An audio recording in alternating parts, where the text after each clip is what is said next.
public hearing. We'll open a public hearing for the site plan and special permit for Blueberry Hills Estate. The applicant is proposing the construction of a 55-plus age manufactured housing community. At 6:40, we'll discuss the waiver of site plan request for 400 Haines Street, the Pilot Travel Center. The applicant is requesting a waiver in the site plan to modify an existing island and add a new island to separate the truck fueling area from the truck exit lane in the rebuilt travel center. Following that, we'll have the town planner update, old and new business, and then adjournment. Has everyone had an opportunity to review the minutes of April 26th? Any questions, comments, discussions? If not, a motion to approve? So moved. Dean? Second, Chris, very good. All in favor? Opposed, no one. Very good. You want to read the, oh, we're going to wait for 6:30. Almost there. We only have 1 minute. So we can close it.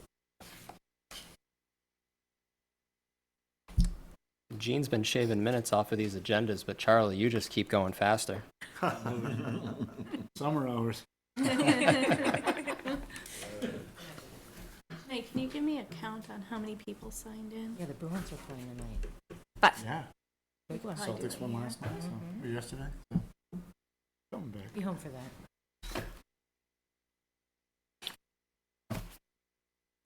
I have 6:35. Okay, we have 6:35. Go ahead.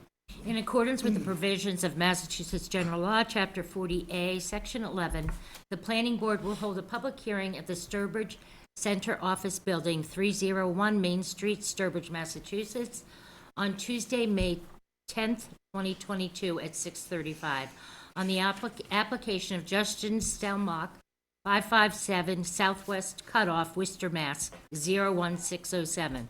The applicant requests a special permit as required by the Sturbridge zoning bylaw, Section 300-4.2B4, and site plan approval in accordance with Article, we go again, 19?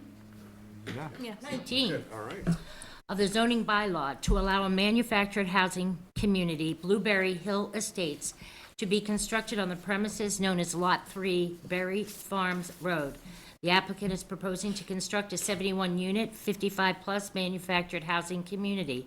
The project consists of 71 units with optional garage, clubhouse, and open space area for residents and related site improvements.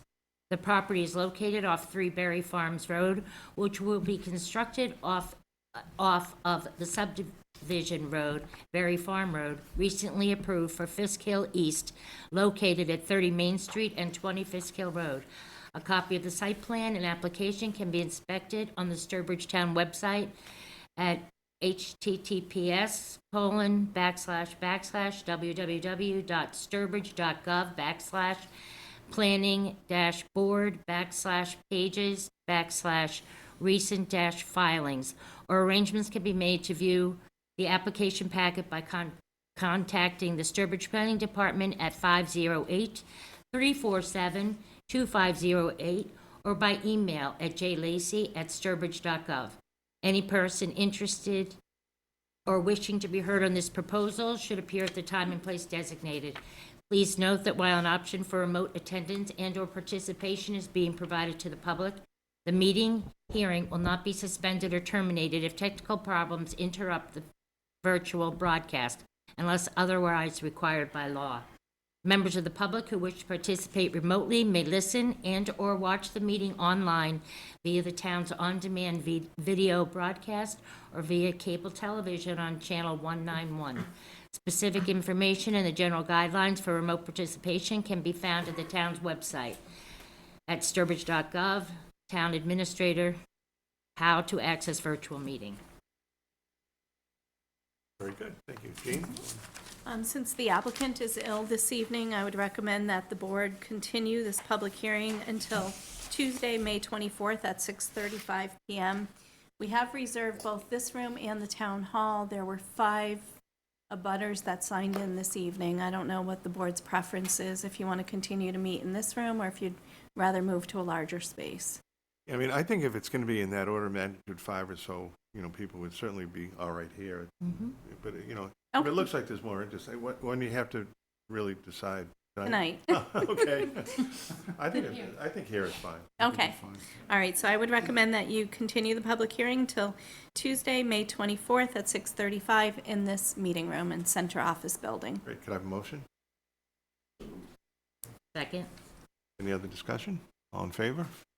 Opposed, no one? Very good. All right. Okay, thank you. So next we have the request for waiver of site plan from 400 Haynes Street, the Pilot Travel Center. Yes. So we have Jack Reimer from Pilot Travel is with us this evening, and we have provided you with the staff comments that we have received. I sent an email late this afternoon. I'm not sure if you received it. I'm sorry, there's no formal reports for me this evening. But Jack is here to, I think we just lost him. It looked like he had been frozen, or he was very, very still. Can you hear me? Oh, we can. there you go. Yeah, okay. So Jack is here this evening. I'll have Janae allow Jack to share his screen, and he can go over the proposal with the board. But basically, from a staff standpoint, we don't have any concerns with the reconfiguration. We did consult with the police department, as they were the ones that were having the most issues with this site initially, and pleasant surprise, or maybe I shouldn't say surprise, but it is nice that since they've reconfigured the site, we haven't received those backup issues, we haven't received complaints, so I don't think the loss of the parking spaces will negatively impact the site. So, and Jack can go over the proposal with you and explain why it's needed. Yes. So first off, just want to thank you for your time today. Thank you for your consideration. Before getting into the 4 or 5 sheets, briefly like to just give an overview. We are proposing an island modification where we would separate the flow of trucks between the ones exiting the site and the ones going to fuel in our diesel dispensers.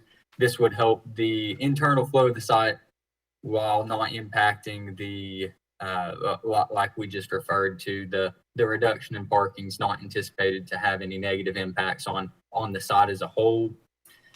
Also worth noting that there is no change in drainage and no increase in impervious area, so it's a straight up island modification. So to get into the drawings here, what's being proposed is the hatched island. Actually have a little overlay here to help indicate a little bit better. In red is what the island looks like currently. It extends on over this portion here, but that is not being impacted by this project. But so what's in red is the current configuration. You can see the parking spaces in between, and then this hatched area here is asphalt that's being replaced with an island. So that's where our new island's going to be. But this is our layout currently in red, and then extending over here. That's our existing island. Moving on to what's proposed, we have an island with 2 curb cuts to help facilitate that drainage that I referred to earlier. So you would lose the parking in this area and have directional signage both here and on the other side of the island here. So your professional drivers would know as they're coming through, either they're in the exit lane or in the lanes going to fuel in our dispensers. So that would help some of the some of the complaints that we've had from the site about a little bit of issues with flow and having trouble with some congestion in this area.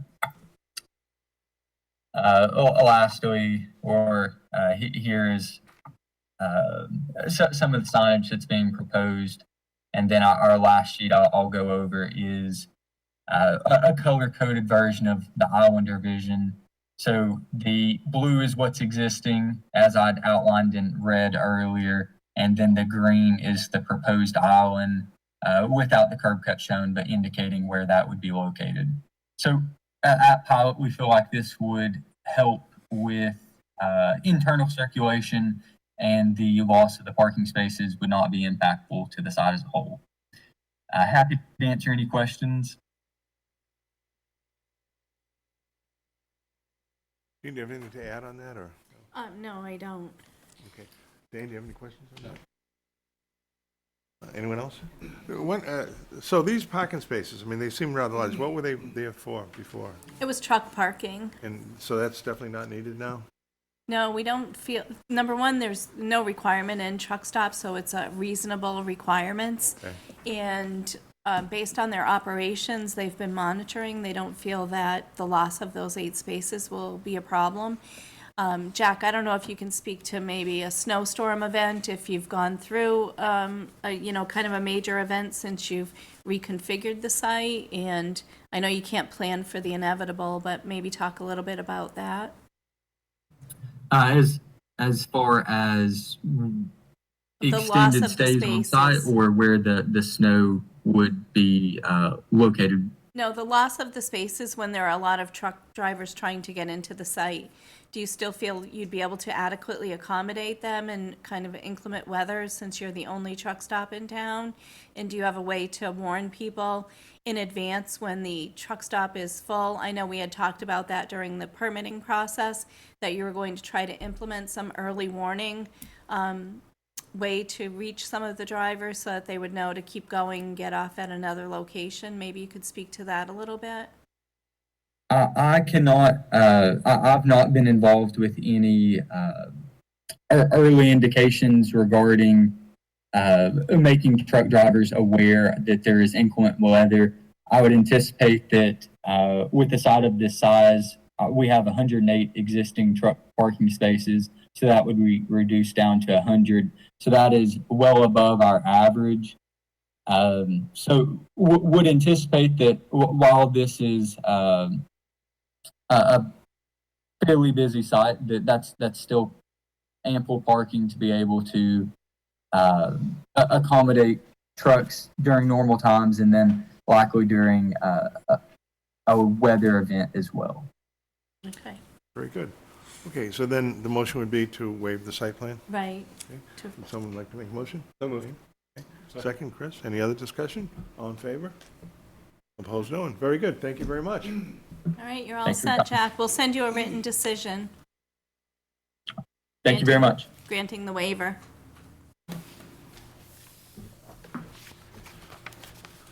Okay, next we have the town planner update. I have none. Actually, I can tell you that this week I'll be closing out the Green Communities Grant. We finished all the projects, so I need to do that. The historic preservation, community-wide historic preservation plan, there'll be a kickoff meeting either next Monday or the Monday after, Charlie. I sent that to the Historic Commission members today. Good. If one or any of you could think you can make it, let me know. I can do it on Monday. I can do it this Monday remotely. If It you would have be a that. remote meeting. Oh, good. Yeah, I can do that then. Okay. Either Monday is fine. Okay. In fact, all those dates you put in for you are fine with me. Okay, all right, good. And then I'll wait to hear back from Rich and Barbara. Okay, great. And if they're both participating, I think I'll post it as a virtual, although I can't let the public join, so I don't think I can do that. So that's kind of the main thing, other than a lot of piles on my desk that I Right. need to get through from the past week and a half or so. Okay, great. And then, as you know, the next meeting is May 24th. We will have the Blueberry Hill Estates. Our next meeting after that is June 14th. I think I'd spoken last year, Burger King had been approved by the Design Review Committee to revise the architectural design of the building, and at that time, they wanted to put in a double drive-through lane. I thought the plan looked like it wasn't going to work, and I asked them to look more closely at it and rework the plan. Last week, Wednesday night, they sent me a plan, and it appears to be the same exact plan. So I have significant reservations that it's going to work. I'll work with them, and they, I think they would like to have a conceptual meeting with the planning board, because I'm not sure they're appreciating the feedback, maybe. So I will keep you posted and go from there. Great. I sent the concept plan to John Shevlin today, just to do a 5-minute cursory review and let him know my thoughts, just to see if I'm on the same page with an engineer. I might send it out to another engineer and see if I can just get some kind of cursory thoughts on it, and I'll keep you posted. Sounds great. Very good. Okay, so the next item is old and new business, and we have one item here.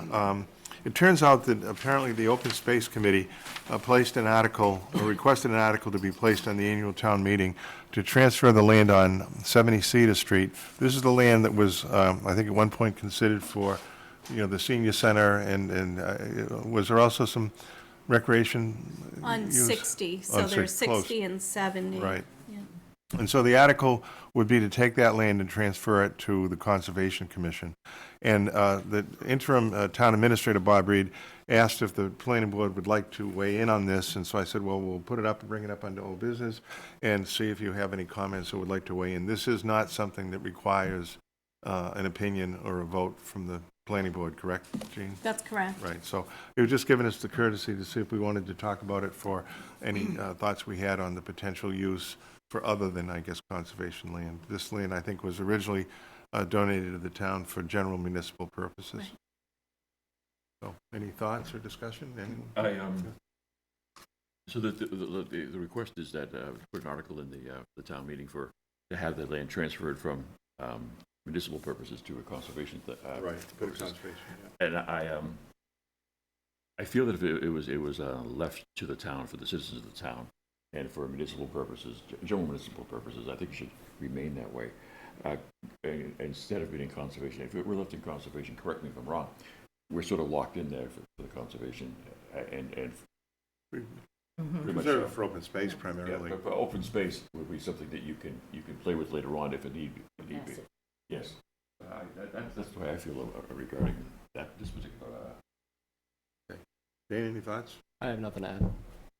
Yes? You want to make a motion then, that we, or do you want, should we, do you think we ought to, I think if the board feels that you would like to weigh in, sure, and if you don't, you don't.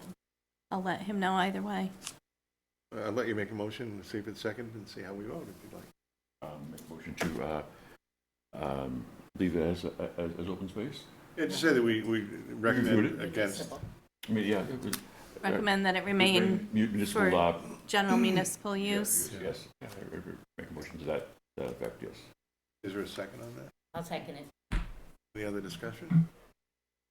All in favor? I guess I do have some more discussion. Am I endorsing something that's going against what they're trying to do here? Right. It sounds like they're trying to put forth we'd like to put it into conservation. Exactly. And at this point, is the planning board now saying, actually, we think otherwise? We have no say in this, though, as you said. This is just an opinion. Just an opinion.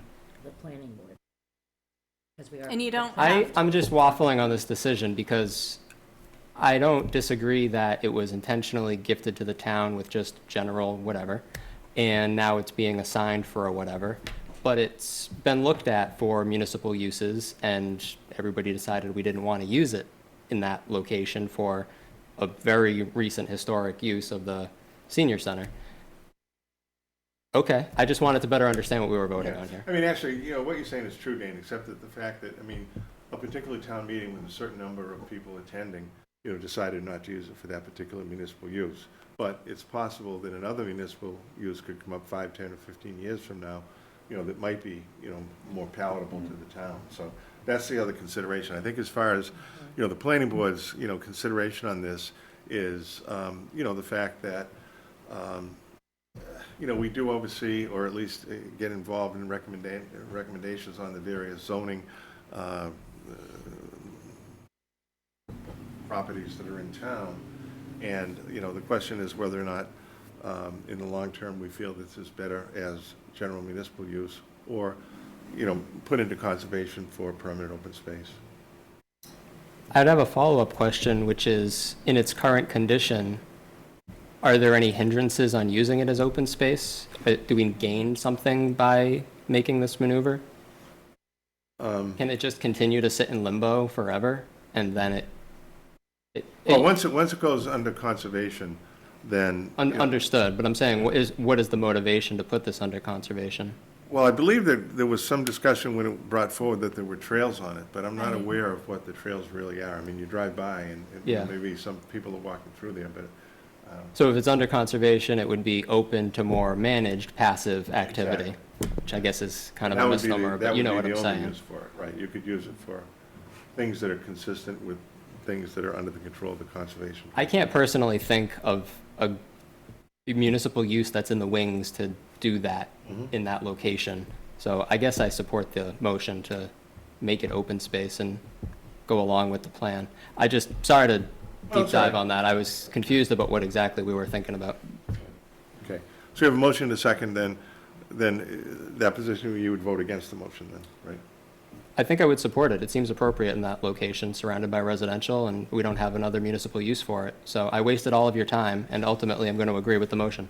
Well, no, the motion is actually. Oh, to you're go right. against I it. apologize. So yes, I Decide as a town. feel like keeping it general leaves it open in the future to become open space. So I agree with your motion. Oh, okay. Very good. Ready to vote then on the motion? All in favor? You're voting to recommend to the interim town administrator Yeah, that the property be left for general municipal use so that it could be available for uses in the future. exactly, right. Okay, so that's the motion. How do we vote? All in favor? Opposed? And that was Wally and Sue, and that was, I'm sorry, I missed the vote, 5. I think it's Unanimous. unanimous. I'm slow on the uptick tonight, okay. I do have another old business. Sure, go ahead. Sorry, Gene, maybe you could elucidate. The issue with the signage down the street on 131 in front of the Shaw's Plaza. I took care of it, the lights are out. So, they don't believe that I let them know that it can't be internally illuminated. I think I pretty much drill people on a regular basis and let them know it can't be internally illuminated. It is in the bylaw. If I did miscommunicate, I apologize for that, but I sent them the bylaw and said, I'm sorry if there was any miscommunication, but it's, right here in the bylaw and it really needs to be shut off. And when it goes before design review and even this board, I know the question of lighting always Always comes up. yeah. So whatever happened. The sign was illuminated, it's been turned off, and Janae is actually updating the design review committee applications to put a specific line on lighting, and then she will put a note that internal illumination is not allowed per the bylaw. So at least this way, they have to actually check off that it's not internally illuminated and describe the type of lighting, so this won't happen in the future. But honestly, I've been doing this for 17 years, and this is the first time ever it's amazing. there was an illuminated light. Now, was there a new application for that new sign to the design review? There was to design review, and it came to the planning board for the special permit for the size. Right. So, and then when I came back to work, different people, including Janae, said, I have to go back out at night, but I think that's internally illuminated. And then other businesses started calling saying, when did you change the bylaw? Because I want to come in for a new That's sign. really remarkable. I mean, Yeah. I mean, the existing sign, clearly was, externally lit. I mean, how would you ever think that Right, there were no other right. internally lit signs in town? Was the sign manufacturer local? No, not a local company that we normally deal with. And then I know even like so Pilot's a really good example. They have a big monument sign like that, but they use the LED light bar on the top, so it just reflects downward. And so I did say that to the owner. I said, I'm pretty certain we talked about the use of an LED bar because they didn't want the lights down on the ground to reflect up, because then when it snows, they tend to get covered. But whatever happened, I apologized, even if it is or isn't my fault, I apologize, but I don't know, I have a pretty good track record of no illuminated signs, so I was a little shocked to see that. Yeah, definitely. I'm glad you So- took care of it. Thank you. You're welcome. Any old or new business, Dean? No. Anything else? I'm all set. Sue? I'd like to know what's going on down by Yankee Peddler. It's a culvert replacement project that is under the road and under the building. I and it will take understand about that 2 was the years. original deal. That is the whole deal. It will take about 2 years. Water lines, everything had to be moved for the project. It's a lengthy project. Quite an extensive project. It's, isn't it? But they, it looks like we're housing equipment and stuff. Well, There's a they have garage toxic, there. yeah, a temporary housing? they were into some issues in the soil that they're Some remediating. delayed it, yeah. yes. And they have to do dewatering at certain times out of the brook that's coming down, so it's an extensive project. Just curious, because multi-million dollars worth of heavy equipment sitting there, Yeah. and I didn't know if we'd become a parking spot for the equipment. No, they're It's actively usually more working than there. they need it. I know they are, 'cause I go by there all the The time. cost to actually move the equipment out and bring it back is pretty Right. significant. So Okay, they just must have a curious. plan to be sure. Yeah. It's Needed there when that they to need it. be shared with the. It was pretty interesting to see under the building all the old stonework that had been done on the culvert when they actually built that. Did you take any pictures for us? We do have, the engineer who actually went under the building has some photos, and I've asked that he send them so we could have them for the Historic Commission. I would love that. And then I worked with them to salvage some of the stone, and if you went into the parking lot at Chickadee's, the little blue store, and if you look at the back wall, they're actually going to reuse some of that stone to do kind of a bit of a decorative wall on the back, so. Cool. To retain a little bit of that historic, but it's a huge project. Yeah. It's our local little dig. Yes, it is. But how's Yankee Peddler faring? Do you know? You Have know, heard any- they've worked really well with them, and they've put up that, sign that they're open during construction. They kind of relocated where they keep their plants and things. They've tried to keep a sidewalk open. Yankee Candles had some challenges as well, but, they're doing their best to keep it open, so. I think on the weekends, at least a lot of people can park at the daycare when it's closed and can walk to the Yankee Candle Inn across the street, so. All right, thank you for the. You're update. welcome. Anything else? All set? I'll say. Chris, anything? I'm all set. Okay, motion to adjourn then? Second, All in favor? Very good. Thank you all. thank you. All right.